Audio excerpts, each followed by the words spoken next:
몇 절만 더 읽어드릴게요. 창세기 49장을 이렇게 펼쳐놓고 따라가시면 될 것 같아요. 본문이 너무 많이 길어가지고 가운데 있는 제가 중심 본문만 잡은 건데요. 1절에 보면 야곱이 그 아들들을 불러 이르되 너희는 모이라 너희가 후일에 당할 일을 내가 너희에게 이르리라 너희는 모여 들으라 야곱의 아들들아 너희 아버지 이스라엘에게 들을지어다. 그리고 28절에 보면 이들은 이스라엘의 12지파라 이와 같이 그들의 아버지가 그들에게 말하고 그들에게 축복하였으니 곧 그들 각 사람의 분량대로 축복하였더라. 저희가 잘 알고 있는 야곱의 유언, 또 찬양으로도 야곱의 축복 이렇게 부르죠. 야곱의 축복이란 찬양에서는 그게 이제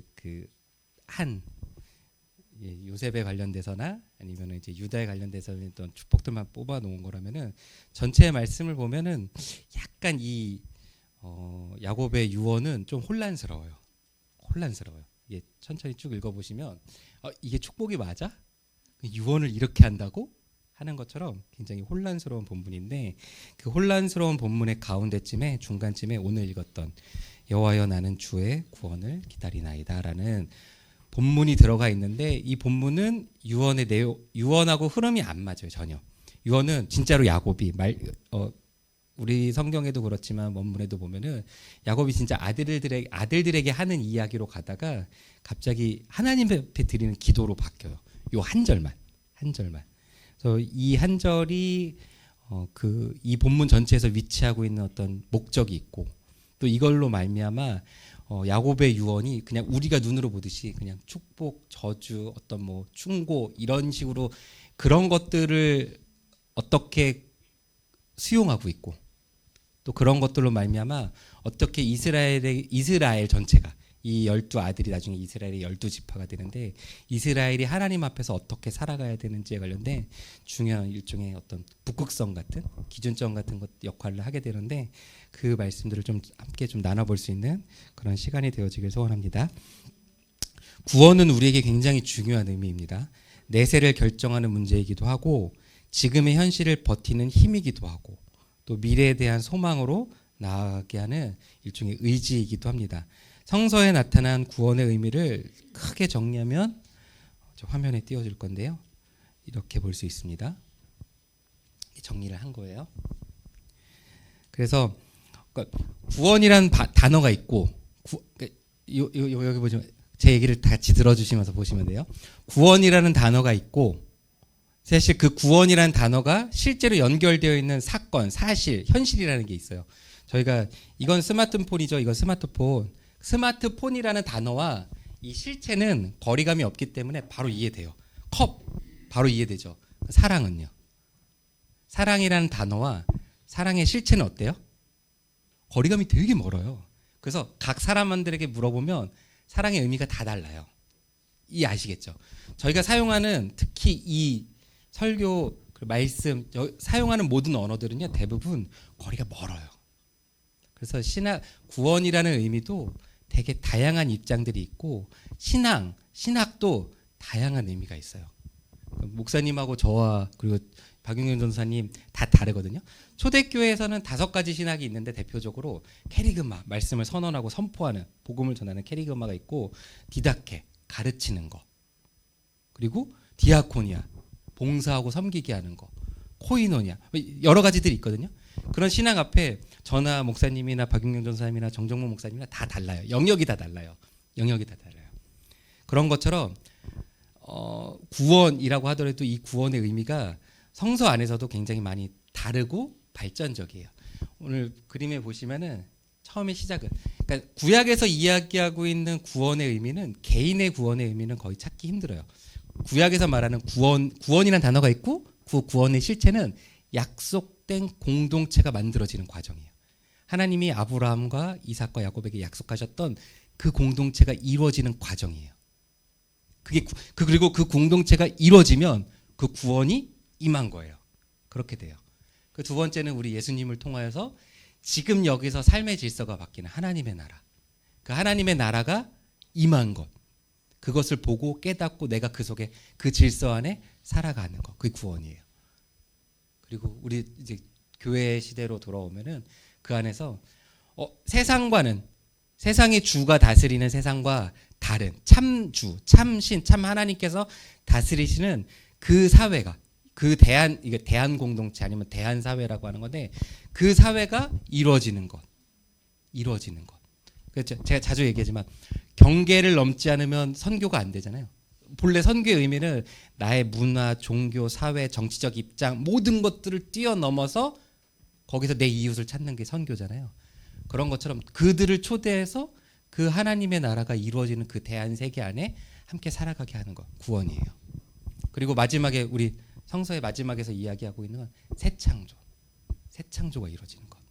바울이의 고백처럼 모든 피조물이 고대하고 있는 그 구원이 이루어지는 것. 그것이 구원이에요. 그럼 우리가 알고 있는 약간 어떤 개인의 내세, 개인에게 약속된 일종의 내세적인 구원도 이 속에 포함되어 있지만 그거는 여전히 포함되어 있는 거예요. 그거보다 더 큰 그림 속에 저희가 다 위치하고 자리 잡고 있고 그 큰 하나님의 나라와 하나님의 구원을 이끌어 가시는 데 안에서 우리가 다 위치해 있는 거예요. 거기서 우리가 맞는 역할을 하게 되면 구원에 합당한 삶을 살고 있는 거예요. 그렇게 이해하시면 돼요. 완벽한 그림은 아니에요. 완벽한 그림은 아닌데 제가 정리한 바로는 저렇다라는 것입니다. 오늘은 이제 양이 좀 많아서 제가 결론부터 먼저 말씀드리고 하다가 시간이 되면은 마치도록 하겠습니다. 고대 사회와 성경 속에서 구원이 단순한 종교적인 어떤 감수성이나 감정이 아니라 공동체의 질서를 정당화하고 권력을 견제하는 사회적 장치. 이 구원이라는 개념이 고대 사회에서 국가를 통치하는 어떤 왕이나 황제나 그 주가 되어지는 사람들에게는 이 구원의 개념이 되게 중요한 거예요. 국가를 세우고 다시 강화시키고 확장시키고 하는 그런 과정 안에서 이 구원이라는 개념을 그러니까 아까 말했던 이 구원은 말 그대로 단어적인 구원이에요. 이 실체는 우리가 가지고 있는 기독교가 말하는 구원의 실체와 맞닿은 구원은 아닌데 그 구원의 개념이라는 것 자체는 국가를 운영하는 데 있어서 되게 중요한 개념이에요. 제국이 구원을 체제의 안정과 통치를 정당화하는 도구로서 사용하는 반면에 이스라엘의 신앙은 야곱의 기도를 통해서 말하고 있는 것처럼 구원의 주권, 구원의 중심이 왕이나 국가에 있지 않고 하나님께 있다라는 것을 이야기함으로써 제국의 통치가 강력한 그 시대 안에서 권력의 폭주를 막는 일종의 브레이크 역할을 하고 있습니다. 특히 야곱의 유언 한복판에 삽입된 이 기도는 인간의 전략이나 폭력이 아닌 하나님의 구원을 대망하게 함으로써 공동체가 제국들을 담지 않도록 그 거대한 국가들을 담지 않도록 이집트, 페르시아, 아수르, 바벨론, 그리스를 담지 않도록 로마를 담지 않도록 성찰하도록 하는 그런 기능을 한다라는 것입니다. 결과적으로 오늘날 우리에게 있어서 이 구원이 단순히 개인적인 어떤 보험 같은 느낌이죠. 내세 확보, 내세를 약간 보험 같은 그런 기능이나 개인적인 어떤 위로나 배타적 권리, 우리만의 어떤 구원 이렇게 축소하는 것이 아니라 약자를 보호하고 권력을 비판하고 견제하고 상대화하는 기준이자 어떤 대한 공동체로서 이 세상이 아무리 발전한다 할지라도 이 세상에 추구할 수 없는 그런 가치들을 추구하는 그런 대한 공동체로서 대한 공동체의 어떤 근거로 삼고 회복해야 함을 오늘 이 본문 말씀을 통해서 우리가 좀 깨달을 수 있었으면 좋겠다는 생각을 해봅니다. 구원은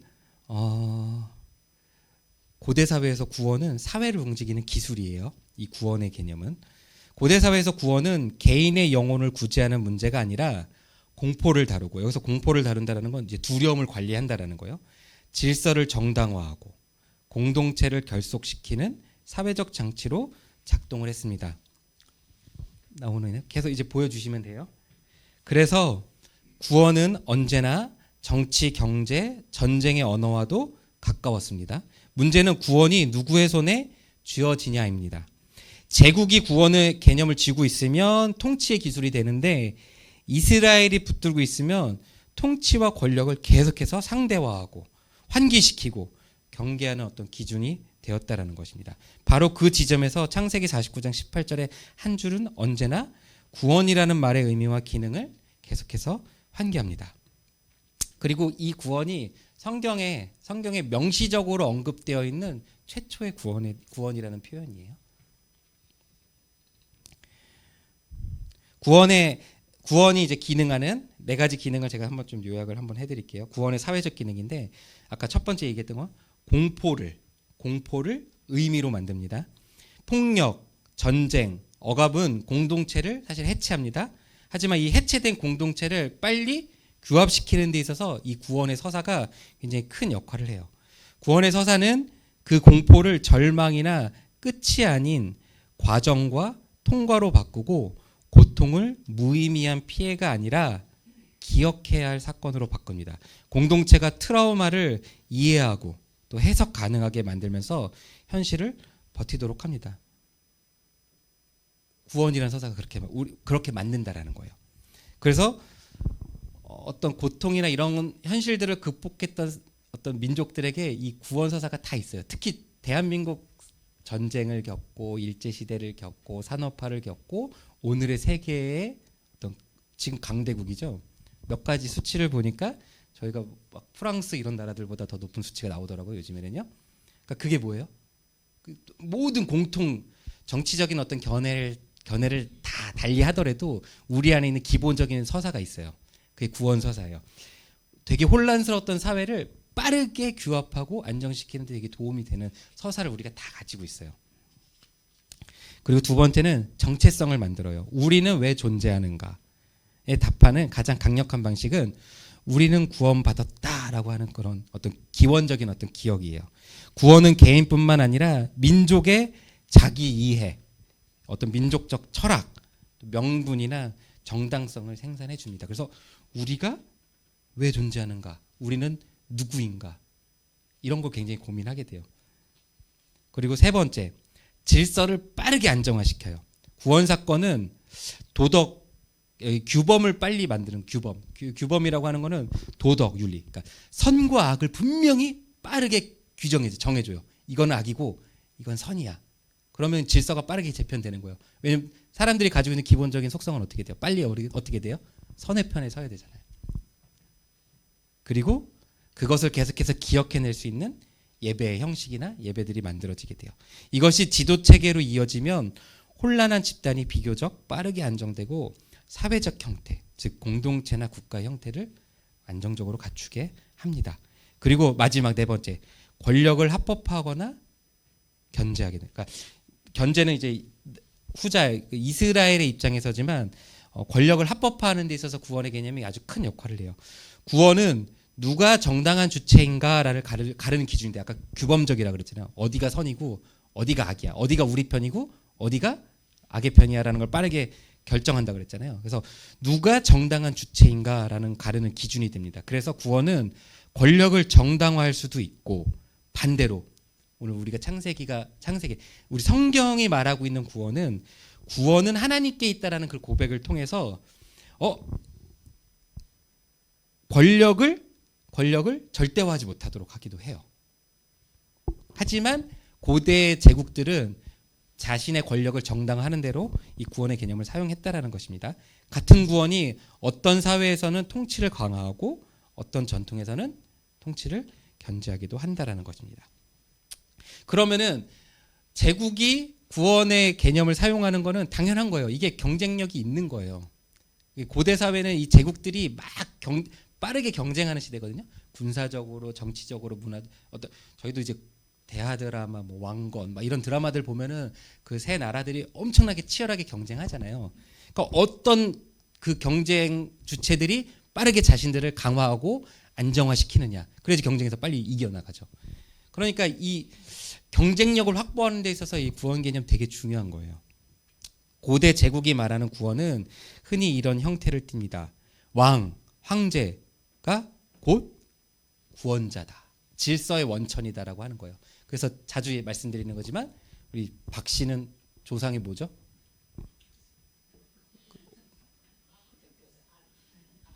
아래서 태어났잖아요. 저는 경주 김씨거든요. 전 조상이 김알지예요. 여기도 알에서 태어났어요.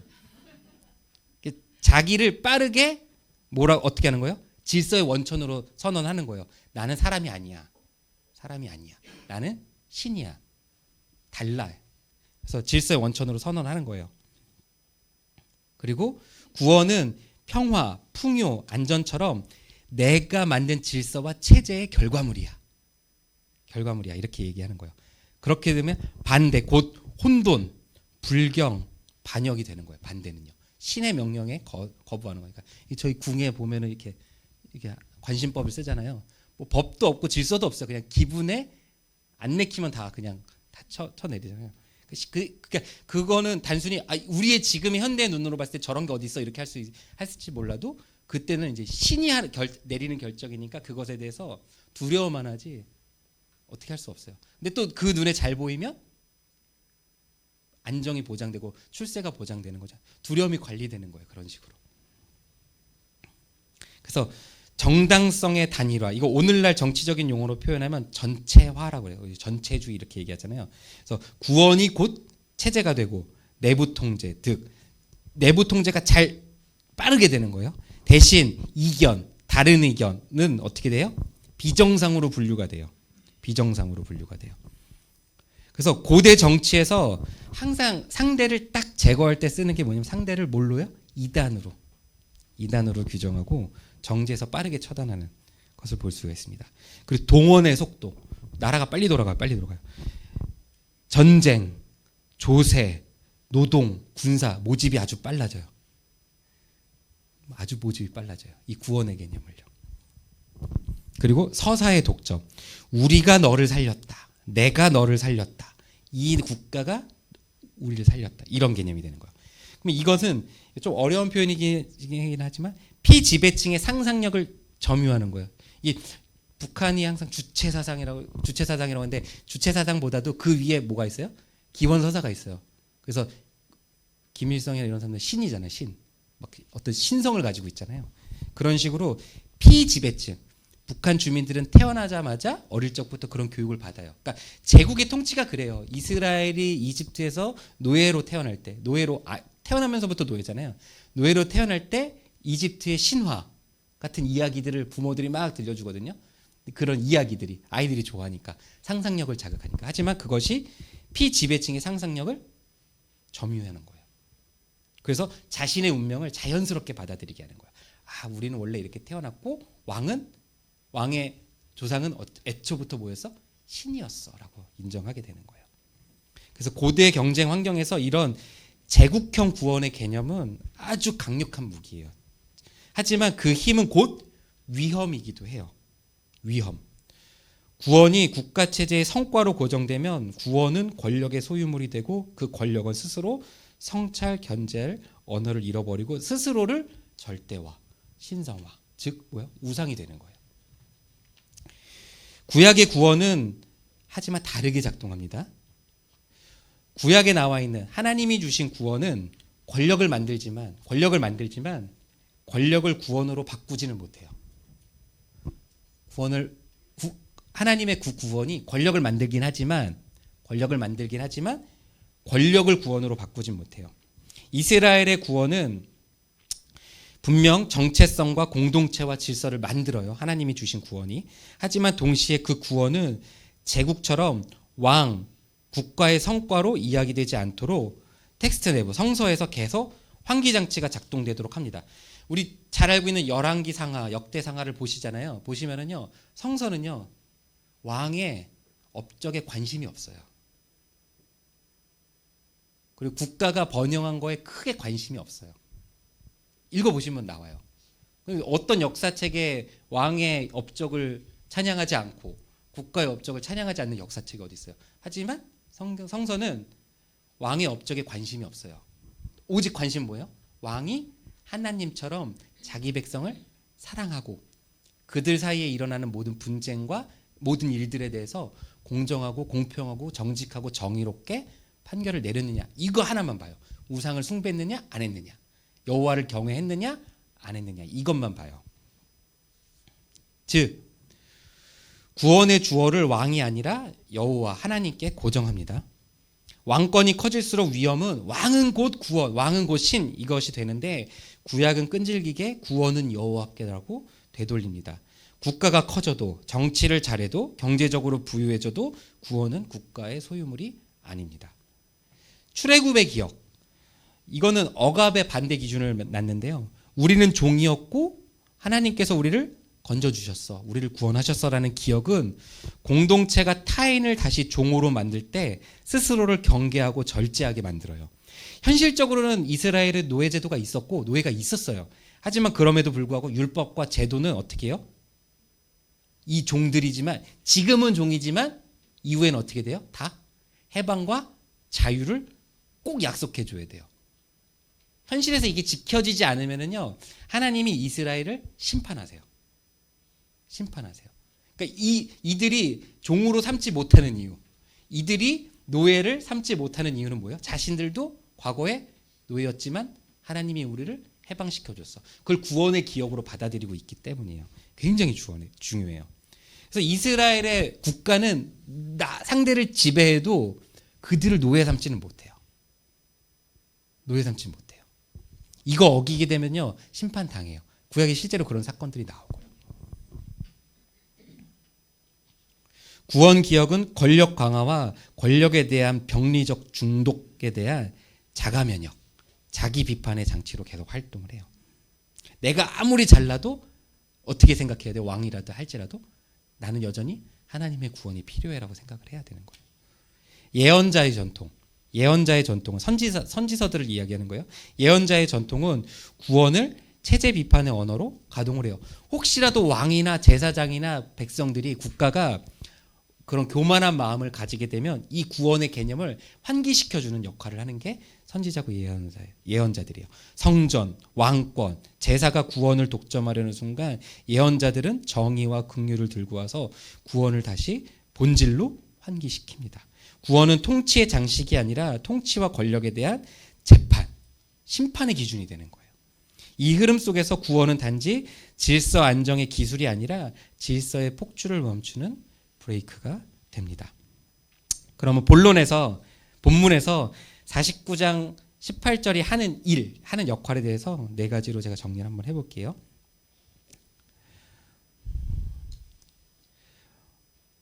야곱의 유언은 아까 제가 처음에도 이야기했듯이 사실 정리된 유언이라고 보기는 조금 힘들어요. 누구는 축복하고 누구는 막 저주하고 약간 이런 게 섞여 있어요. 이렇게 혼재. 그런데 더 중요한 건 뭐냐면요, 이거요.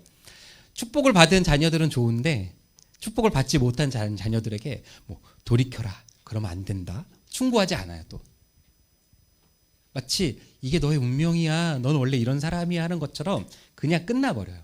그 나중에 이제 보시면 아세요. 이게 무슨 약간 좀 이상해요. 그런데 그 혼재 자체가 목적이에요. 혼재 자체가. 야곱의 축복은 지파별 성향과 운명의 스케치가 툭툭 거칠게 되게 러프하게 이어지는 텍스트입니다. 희망도 보이지만 폭력도 보이고 불안도 보여요. 이 장은 우리는 하나로 정렬되어 있다라기보다는 우리가 이렇게 뒤섞인 채 살아간다라는 걸 보여주는 것 같아요. 돌이켜라, 이해해라, 뭐 그런 명령이 없어요. 결론적으로 이야기하면 이 혼재 자체가 되게 중요한데요. 혼재한 공동체가 아닌 만약에 제국의 방식, 제국의 입장에서 봤을 때는 이 혼재는 되게 안 좋은, 효율도 떨어지고 경쟁력을 약화시킬 수밖에 없는 거거든요. 하지만 제국과 같이 이 혼재를 단순히 정리해버리잖아요. 해버리면 이스라엘에게는 해방의 기억이 없는 상태로 미래를 맞이하게 될 거라는 거예요. 그래서 유언에는 어떤 강력한 동일체, 강력한 그것에 대한 어떤 명령, 정렬, 통일, 전체 이런 게 없어요. 그리고 오직 환기하는 문구가 딱 하나만 있는 거예요. 오늘 본문이요. 성찰하고 기다리고 멈춰서라라는 거. 야곱은 갑자기 아들들에게 말하던 자신의 어떤 유언, 자신의 이야기에서 갑자기 멈추고 하나님께 직접 말하는, 이거 기도하는 문장으로 바꿉니다. 지파를 평가하고 예언하는 서술의 흐름을 멈추고 하나님, 여호와여라고 잠깐 그 유언을 끊습니다. 이 중단은 단순한 감탄사, 저희가 말할 때 무슨 뭘 하다가 갑자기 주여 뭐 이렇게 하는 게 아니에요. 단순한 감탄사가 아니라 텍스트, 자신이 이야기하고 있던 모든 이 예언의 주도권을 인간의 성향, 전략, 폭력에서 여호와의 구원으로 돌려놓는 장치입니다. 너희의 성향과 그 성향으로 말미암아 너희가 겪게 될 귀결을 내가 말하지만 그래도 이 마지막 결정권은 너희의 힘이 아니다라고 이야기를 하고 있는 거예요.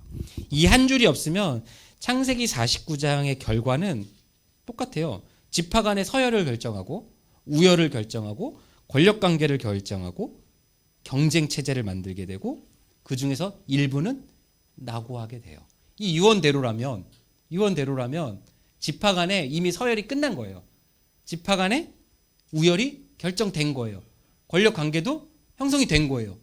그렇죠. 이 유언의 축복을 받은 사람 자녀들은 권력관계, 권력 서열상 우위가 된 거잖아요. 선택된 운명만 살아남는 거죠. 냉정한 생존론이 결정이 돼버리는 거예요. 이 유언이 그대로 그냥 진행된다라면. 하지만 49장 18절은 그 기울어짐을 멈추는 거예요.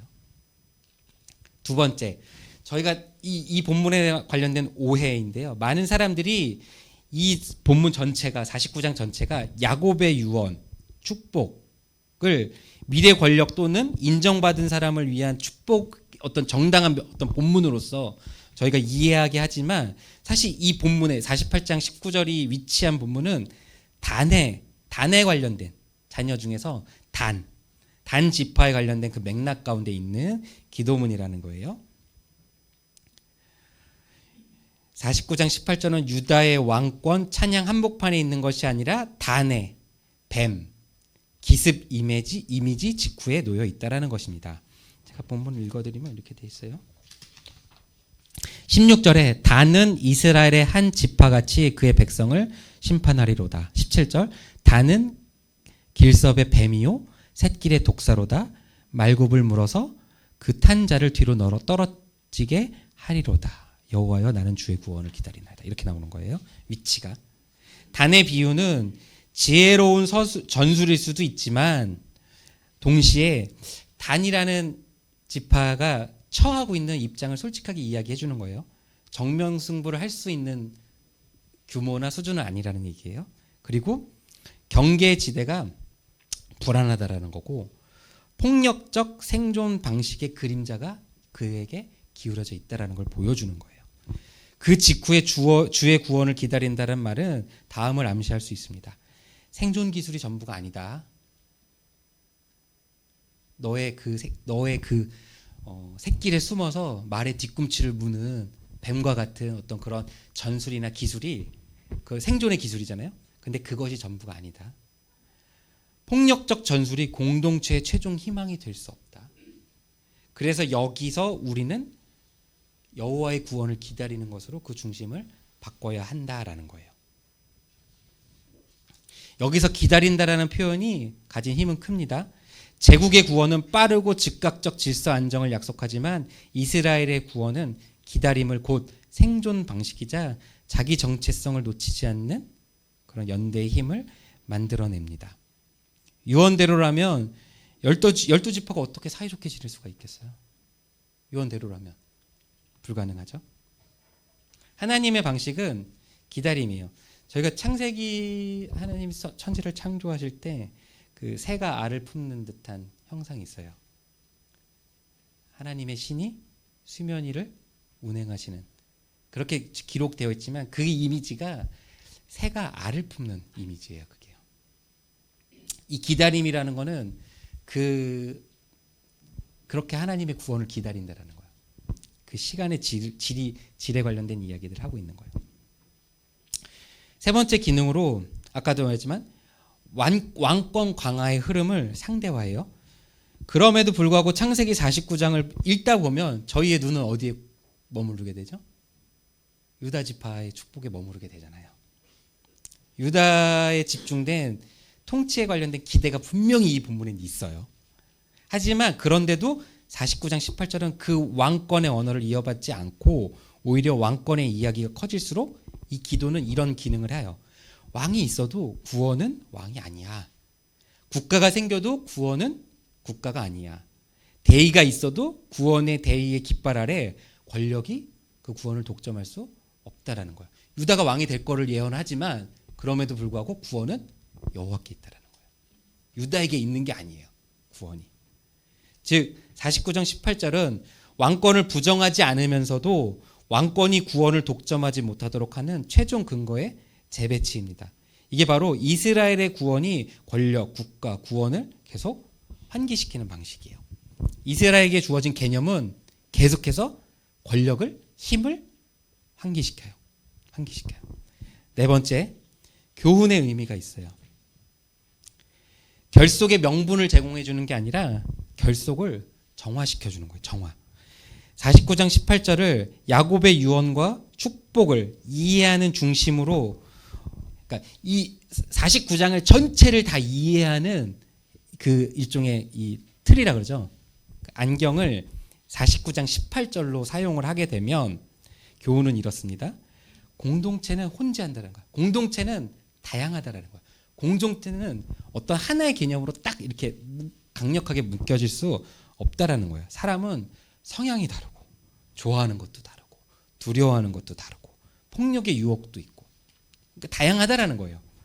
그 혼재를 제국처럼 강제로 정렬하면 빠른 안정은 이룰 수 있지만, 강력한 힘은 만들 수 있지만 그 대가 자체는 굉장히 크다라는 거예요. 구원 자체가 권력이 돼버린다라는 거예요. 그래서 성경이 말하는 구원은 더 강력한 권력이 아니라 더 강한 환기, 더 강한 성찰, 더 강한 자기 반성, 더 강력한 회개로서 그 공동체를 묶는 게 특징이에요. 힘이 커질수록 구원이 누구에게 있는지를 되묻게 하는 거예요. 이스라엘의 실패가 그거잖아요. 강력할 때 우상 숭배해버리는 거잖아요. 강력할 때 하나님의 말씀을 떠나는 게 항상 문제잖아요. 힘이 커질수록 구원이 누구에게 있는지를 되묻게 하고, 질서가 세워질수록 그 질서가 약자를 짓밟지 않는지 되묻게 되고, 대의가 강해질수록 그 대의가 우리만의 명분이 되어 폭력화되지 않도록 되묻게 한다라는 거예요. 결국 49장 18절은 이렇게 말하는 것처럼 들립니다. 너희가 어떤 성향을 가졌든 어떤 방식으로 살아남으려 하든 마지막 중심은 여호와의 구원이어야 한다. 그렇지 않으면 너희는 구원을 말하면서 곧 제국처럼 될 것이다라는 거예요. 경고하는 거예요. 저는 구원의 의미를 이렇게 저는 평소에 이렇게 이야기를 하는데요. 그러니까 구원이란 단어가 있고 이 구원의 실체가 오늘날 이렇게 열매를 맺었으면 좋겠다라고 생각을 하는 건데요. 자기를 잃지 않으면서 대의, 즉 여호와의 구원에 의한 느슨한 연대를 유지하는 것. 좀 어려운데 느슨한 연대라는 표현도 좀 이상하죠. 그런 것들을 유지하는 것. 저는 그렇게 항상 표현을 하긴 하는데요. 이 느슨한 연대라는 건 뭐냐면은 강제하는 힘은 최소화돼 선택과 자유가 최대한 보장되는 것. 대신 뭐예요? 그것에 대한 책임을 스스로가 온전히 감내해내는 것. 이렇게 저는 이야기해요. 우리가 처한 현실이라는 게 있어요. 제가 청년들한테 자주 얘기할 때 우리가 처한 현실, 선교적 상황, 개인적인 삶의 어려움. 그러니까 오늘날을 어떻게 이야기를 하냐면 교회 소멸의 시대, 인구 감소의 시대, 환경 파괴의 시대, 혐오와 배제의 갈등의 시대, 냉소의 시대. 근데 이게 사실은 우리가 가지고 있는 그 구원서사가 만들어낸 거예요. 아까 우리는 다 일반적으로 공유하고 있는 구원의 서사가 우리 가운데 있다 그랬잖아요. 교회나 성서가 제공해주지 않은 제국이 제공해준 구원의 서사를 우리가 다 공유하고 있기 때문에 지금 현실이 이런 거예요. 빨리 경쟁해야 되고 빨리 안정화돼야 되고 질서가 어지럽혀지면 안 되고 통일돼서 단합해가지고 빠른 성과들을 내야 되고, 이거 아니면 우리 다 큰일 나, 죽어. 이렇게 생각하는 거예요. 이상하죠? 교회가 전 세계에서 교회가 제일 많은 건데 우리가 생각하는 구원의 개념과 세상이 만든 제국이 만든 그 구원의 개념이 막 혼재되어 있어요. 그게 우리 현재의 상태예요. 그래서 신앙을 가지고 있는데 두려워요. 구원을 잃어버릴까 봐. 이미 그것 자체가 오류예요. 그런 정서를 가지고 있는 것 자체가 오류예요. 구원을 잃어버릴까 봐 두려워하는 것 자체가요.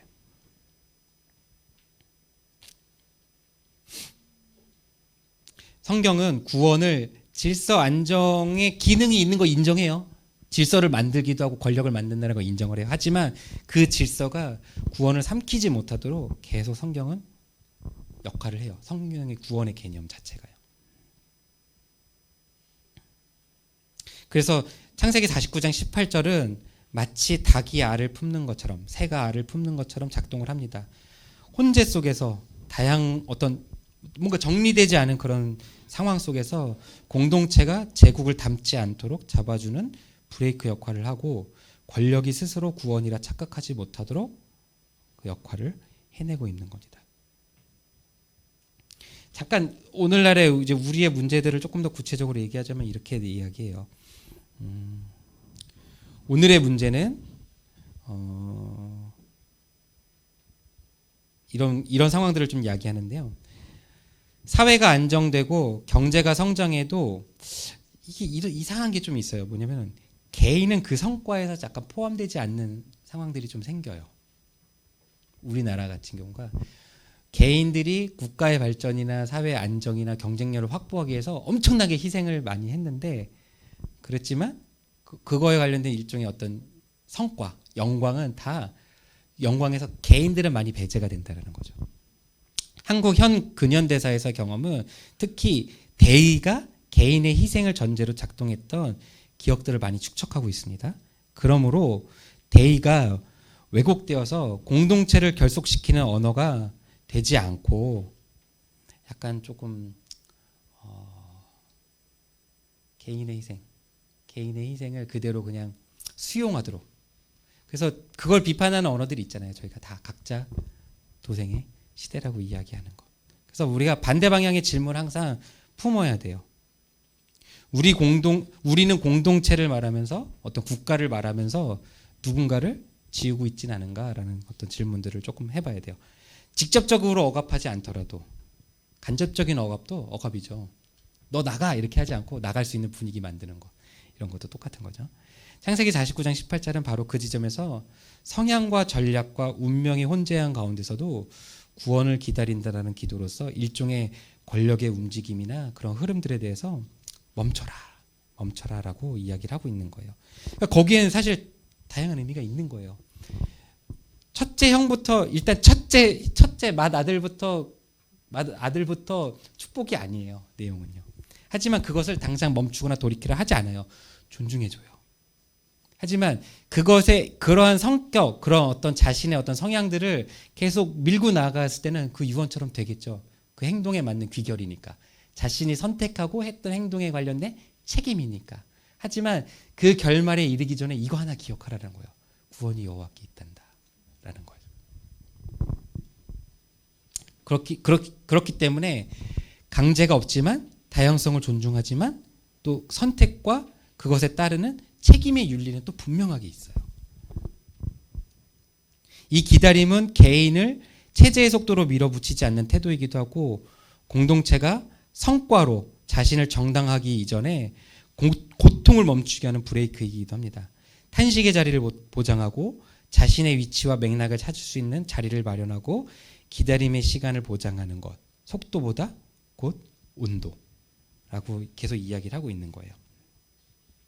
저희가 이제 성서에 보면은 열왕기 이렇게 구약에 이렇게 이야기를 있는데 그 중에 이제 그 시편과 지혜서의 위치가 그래서 되게 재밌는 건데, 시편을 요약하면 이거예요. 탄식의 자리를 보장하는 것. 개인이 당하는 고통 속에서 탄식의 자리를 보장해 주는 것. 지혜서 뭐예요? 제가 자주 얘기하면 지혜서는 자기 맥락, 자기 좌표하는 거라 그랬잖아요. 자신의 위치와 맥락을 찾을 수 있는, 찾도록 그 찾는 시간들을 보장해 주는 거예요. 그리고 저희가 알고 있는 욥기 같은 본문들은 기다림의 시간을 보장해 주는 거예요. 그가 깨달을 수 있도록. 그래서 항상 성경에서 말하는 이 구원은 속도보다 온도예요. 그런데 아까도 문제는 뭐예요? 저희 안에 혼재되어 있잖아요. 구원의 개념이 혼재되어 있잖아요. 우리가 하는 착각. 왜 우리는 우리가 가지고 있는 그 구원의 개념을 성찰하지 못하는가? 여기에 조금 저희가 좀 주의를 기울였으면 좋겠다는 생각을 해봅니다.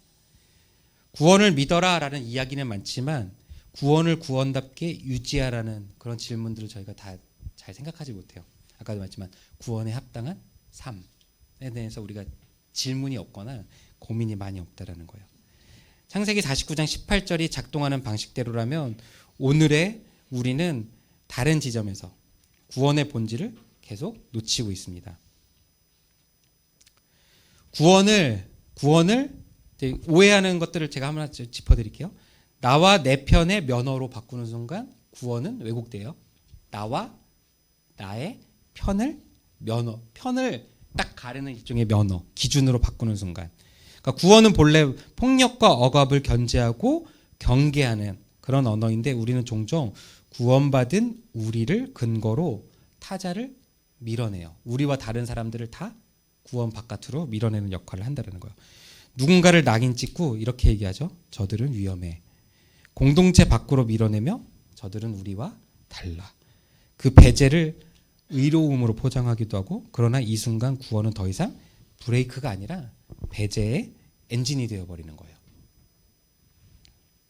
그리고 두 번째로 특정 권력을 신앙으로 지지하고 상대 권력을 악마화하는 우리의 정치적 태도와 습관을 얘기하는 거예요.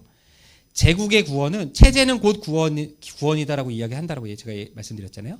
놀랍게도 기독교 공동체가 역사 속에서 이 실수를 계속 반복해요.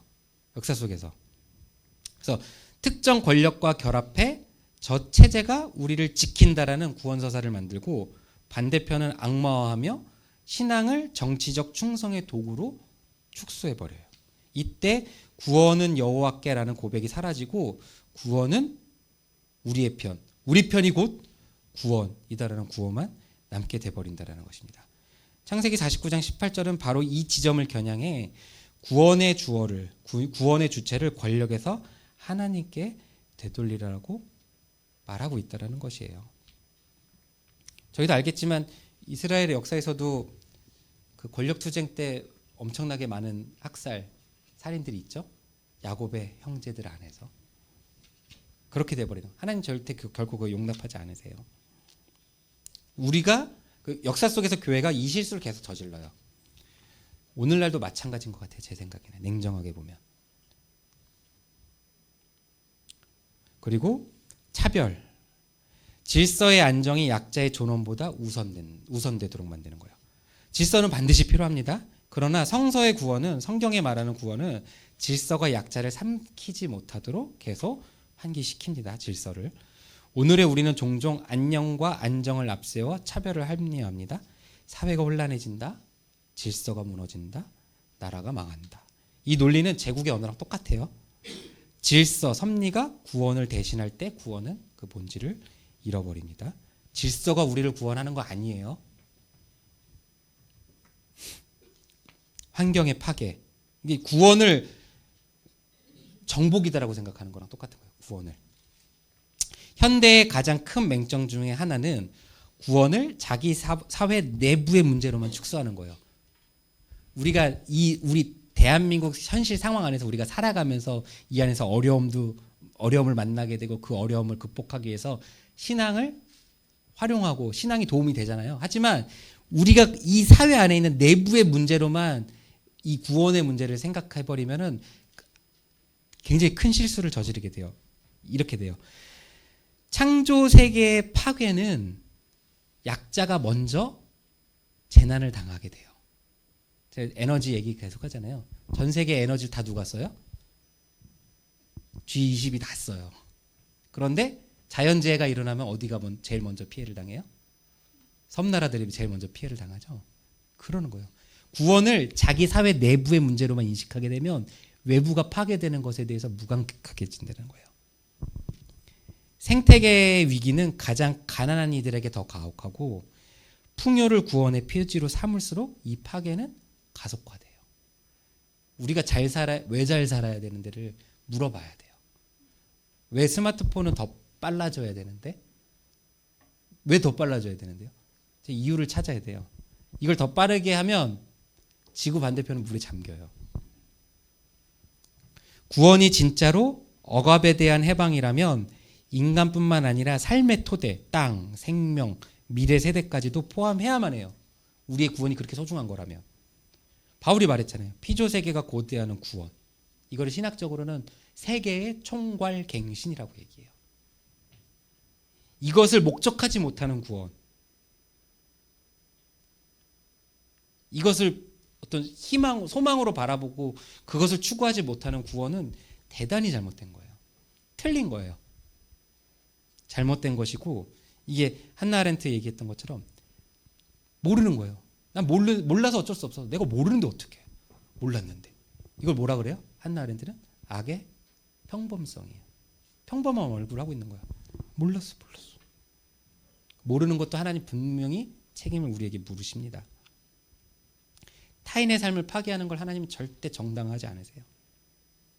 자기 생존의 이유 때문에. 내가 먼저 살려고, 내가 먼저 구원받으려고 타인을 밟고 막 일어서는 거. 그게 싫더라고요. 기도원 가서 맨 앞자리 차지하려고 자리 미리 뺏는 거 싫더라고요. 저는. 그게 침노하는 게 아니에요. 구원은 공동체를 결속시키고 권력을 견제하는 사회적 장치라고 이야기를 했잖아요. 그런데 우리는 그걸 너무나도 그냥 수용했기 때문에 그냥 구원의 문제를 어떤 아주 개인화했다라고 하잖아요. 개인주의적인 신앙이다라고 이야기를 하는데 그게 장점이 있고 단점이 있어요. 다 나쁜 건 아니지만 이거를 개인적인 신앙을 다 비판하면 그렇게 얘기하면 안 되고, 제가 비판하고자 하는 거는 개인 내면화된 신앙. 아까도 했지만 구원을 마치 자신의 보험처럼 여기는 거. 예전에 그랬잖아요. 그 기독교를 이렇게 공인화했었던 로마의 황제가 죽기 직전까지는 세례를 안 받았대잖아요. 세례 받으면은 하고 싶은 거 못 할까 봐. 세례를 죽기 직전에 받았다는 거죠. 그래서 그런 식이 아니에요. 우리 목사님 가끔 그렇게 표현하시잖아요. 그거 싸구려라고 그렇게. 싸구려라고 얘기하시죠. 그렇게 되면 그런 개인 내면화된 구원은 더 이상 공동체의 폭력을 멈출 수 있는 그런 언어가 되지 못해요. 그러니까 국가의 타락이나 권력을 견제하지 못하게 된다는 거예요. 그저 개인의 안녕과 위로만 얻는 것이고 사회의 억압과 배제는 내 일 아닌데 뭐 남의 일인데 이렇게 여긴다는 거야. 49장 18절은 개인의 기도처럼 보이지만 그렇지 않아요. 지파의 폭력과 불안이 뒤엉킨 공동체 한복판에 터져나온 기도예요. 12지파가 하나님께서 약속하신 게 12지파잖아요. 이들이 서로를 잡아먹어서 단 한 지파라도 사라지면 하나님께서 약속하셨던 구원이 없는 거예요. 온전히 12지파가 누구는 악하고 누구는 선하고 누구는 지혜롭고 누구는 약간 좀 아닌 것 같지만 중요한 건 뭐예요? 하나님의 약속은 12지파의 온전한 유지예요.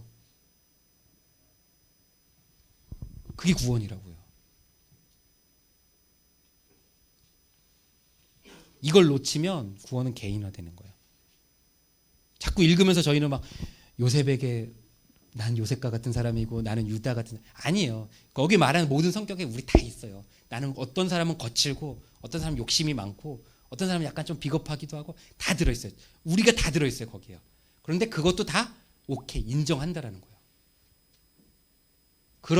그럴지라도 우리 구원이 나의 그런 기술 어떤 힘에 달려있는 것이 아니라 오직 여호와께 있다라고 인정하라라고 하는 거예요.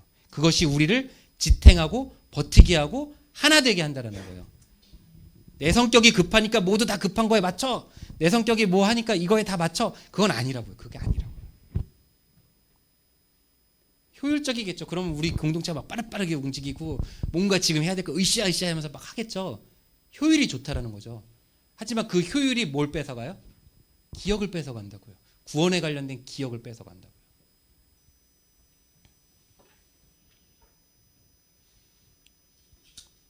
여호와여 나는 주의 구원을 기다리나이다. 이 문장은 구원을 소유했다가 아니라 구원을 기다린다예요. 기다린다예요. 구원은 우리가 마음대로 휘두르는 그런 깃발이 아니라 우리를 성찰하게 하고 정화하게 하고 회개토록 하는 기준이에요. 우리가 혐오와 배제에 익숙해질수록 구원은 너희는 누구의 편이냐 묻고요. 우리가 권력을 신앙으로 포장할수록 구원은 권력의 주체를 구원의 주인을 원래대로 돌려놓으라고 요구하고요. 우리가 질서와 성장을 추구할수록 구원은 그러니까 질서와 성장을 구원으로 착각할수록 구원은 약자와 땅, 미래 세대를 어디에 두었냐라고 우리에게 질문합니다. 우리가 구원을 개인화할수록 개인 내면화할수록 구원은 공동체의 폭력과 불안을 직면하라라고 이야기하는 거예요. 이렇게 보면 창세기 49장 18절은 짧은 작은 문장이지만 우리에게 중요한 교훈을 남깁니다. 구원은 공동체를 결속시키고 그 결속이 제국이 되지 않게 만드는 브레이크예요. 구원이 있기 때문에 우리가 서로 이렇게 다르고 어떻게 보면 좀 어울리지도 않고 좀 마음에 안 들 수도 있고 그런 상황이지만 그 구원 때문에 우리가 이렇게 하나로 묶여 있는 것이고 그럼에도 불구하고 우리가 더 건강하지 못한 공동체가 되도록 그러니까 건강하지 못한 공동체가 되지 않도록 우리를 지켜주는 그런 장치예요. 우리가 처한 현실, 교회적 상황, 선교적 현실, 개인의 소외. 저는 이걸 한 번에 이어서 우리 입장에서 표현하면은 교회 소멸의 시대예요. 교회 소멸의 시대. 진짜 소멸의 시대예요. 우리도 없잖아요. 아기들이 없잖아요. 청년들도 많이 없잖아요. 그러니까 성도 1000명, 요즘 1000명 기준 교회도 많이 없지만 1000명 기준의 청년부가 한 20명 정도 된다고 그러더라고요. 1000명 기준에. 그게 평균 정도라고 하더라고요. 그것이 안 되는 교회들도 있어요. 근데 그 교회가 뭔가 나쁘거나 뭐가 이래서 하는 게 아니에요. 그래서 그런 게 아니에요. 우리가 그 세대의 아이들이 계속해서 어떻게 해요? 경쟁하게 냅뒀고 그 아이들의 어떤 지워져 버리고 어떤 사회의 어떤 부속품으로 살아가도록 우리가 그냥 방치했고 또 그 중에서도 내 자녀들은 조금 빛나라고 하라고 해가지고 다른 아이들을 다른 친구들을 짓밟고 올라가도 괜찮다라고 이야기해줬기 때문이에요. 그것이 맞는 현실이에요. 멈추지 않았기 때문이에요. 마치겠습니다. 한 해의 마무리, 우리가 받은 구원의 은혜를 감사하는 자리에서 저와 여러분이 다시 한번 우리에게 주어진 그런 구원들을 성찰할 수 있었으면 좋겠다는 생각을 해봅니다. 유사해요. 비슷해요. 이게 구분하기 힘들어요. 사탄이 저희가 뭐 쉽겠어요? 비슷하게 만들어서 넘어가게 하겠죠. 그러니까 저희는 더 정교하게, 미세하게, 디테일하게 우리가 받은 구원의 은혜가 정확히 무엇인지 그리고 그 구원에 합당한 삶이 어떻게 살아가는 삶인지를 성찰하는 시간이에요. 감사한다라는 게 감사합니다, 좋습니다. 감정적인 게 아니라고 얘기했잖아요. 그렇게 감정적으로 넘어가면요 저희는 넘어져요. 감정적인 게 아니야. 더 정교하게 그 구원의 은혜들을 살펴야 돼요. 우리의 현실, 이 세계의 현실에서 우리 공동체가 과연 대안적인 공동체가 될 수 있을까? 고민해야 돼요. 우리가 지금 가지고 있는 이 구원에 관련된 기억이 우리로 하여금 소멸되지 않고 타락하지 않게 하고 우리를 계속해서 정화시키고 이 시대에 뭔가 필요한 공동체의 어떤 샘플로서 우리를 드러낼 수 있게 하는지를 점검해 보셔야 돼요.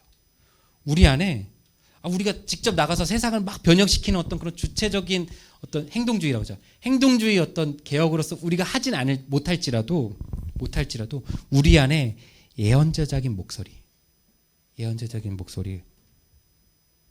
세상이 자꾸 두려움을 충동하죠. 이러면 망한다, 이러면 어렵다, 막 이렇게 얘기하는데 그 질서의 유지가 우리를 구원시켜 주는 게 아니라니까요. 그런 질서의 안정이란 구호 아래 고통받는 약자가 없나? 이걸 살피는 게 구원을 가진 사람들의 목적이에요. 제가 말씀드리지만 정치적인 입장 다 존중해 드려요. 빨간색, 파란색 다 존중해 드려요. 하지만 우리의 목소리는 빨간색이 빨간색답게, 파란색이 파란색답게 감시하는 역할이 우리 역할이에요. 빛과 소금이잖아요. 저희 역할은요. 예언자적인 목소리와 삶을 살고 외치고 있는지 좀 물어볼 수 있는 저와 여러분 우리 모두가 되어지기를 소원해 봅니다. 기도하겠습니다. 사랑과 은혜가 많으신 하나님 아버지 감사를 드립니다. 오늘도 우리 가운데 허락하여 주신 하나님의 그 구원의 은혜들을 다시 한번 돌아보며 그걸 성찰할 수 있는 시간들을 허락하여 주시니 감사를 드립니다. 세상이 아버지 우리에게 처해진 그런 현실이 아버지 녹록하지 않지만 그 현실 세계 안에서 버티고 살아내며 하나님께서 우리에게 맡겨주신 빛과 소금의 역할, 아버지 또 선교적인 어떤 사명들을 온전히 잘 감당하면서 살아낼 수 있는 우리가 되어지길 소원합니다. 구원에 합당한 삶으로서 하나님 앞에 영광 돌리는 삶을 살기를 원합니다. 이 세상과는 다른 아버지 그 삶의 방식과 길로서 예수의 그 생명을 증언하고 증거하고 확산시키는 아버지 그 일들을 그 사명들을 감당하길 원합니다. 아버지 하나님 힘과 지혜와 능력을 허락하여 주십시고 우리에게 주어진 그 참된 구원의 능력들을 더욱더 깊이 깨닫고 나아갈 수 있는 우리 되어질 수 있도록 주님께서 인도하여 주시옵소서. 이 모든 말씀 살아계신 예수님의 이름으로 기도드렸습니다. 아멘.